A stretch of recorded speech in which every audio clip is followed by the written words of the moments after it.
Good day po. Ituturo ko po paano magpalit ng password. So, open lang natin yung browser. And then, yung laging na-IP natin is 192.168.1.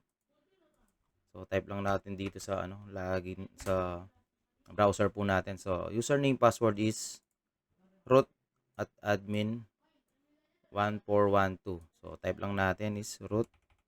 Small letter lot po to admin 1412. Then, login.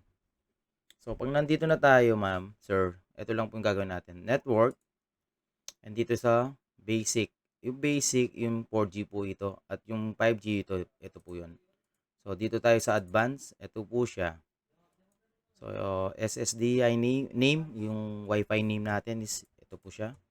So, wireless net. Tapos yung 5G, wireless net 5G. So, paano natin papalitan? Ito, kunwari po, magpapalit po tayo ng password. Ay, Wi-Fi name pala. Sample. Tapos, lagyan natin ng 4G. Ayan. Tapos, dito yung passphrase po natin. Ito yung password po natin. So, maglalagay tayo ng password dito is admin na lang. Tapos, 1412 na lang din. So, then, ito po yung password natin, ma'am, is pwede nyong screenshot to, ma'am. Or take note sa sa papel. Sulat nyo po para di nyo makalimutan. Tapos, i-apply lang natin, ma'am. Ayan. Yan. So, meron na tayo dito sa 4G. So, dito sa 5G, ito 5G basic naman tayo dito.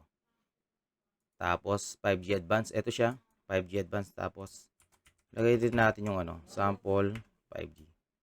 Ito yung Wi-Fi name natin. Ito yung password natin ulit. So, ikaw ba lang anong gustong password po?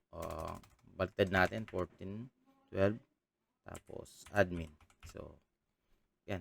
Ganyan lang po siya magpalit ng password, ma'am. Pero, basta gagawin lang natin, ma'am, is susulat yung password ninyo or screenshot. Same lang pagpalit ng password po dito sa cellphone po, ma'am. So, sa computer lang tayo nagpalit ng password, ma'am. Ma'am, sir, tsaka ito po.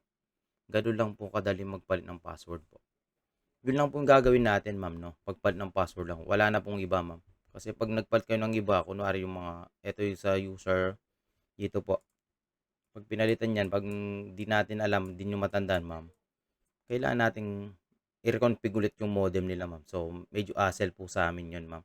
Tsaka number one po yung pag-reset ng button, ma'am. So, kung mawalan po kayo ng internet, ma'am, mag-chat lang po kayo sa page, ma'am. Pero wag nyo pong i-reset yung button, ma'am. Kasi ma-delete po yung configuration ng internet ninyo. So, mawawalan po talaga kayo ng internet. So, hassle na naman po sa amin yun, ma'am. Pupunta namin sa bahay.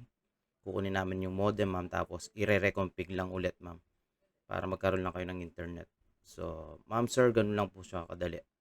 So, ayun po. Salamat po.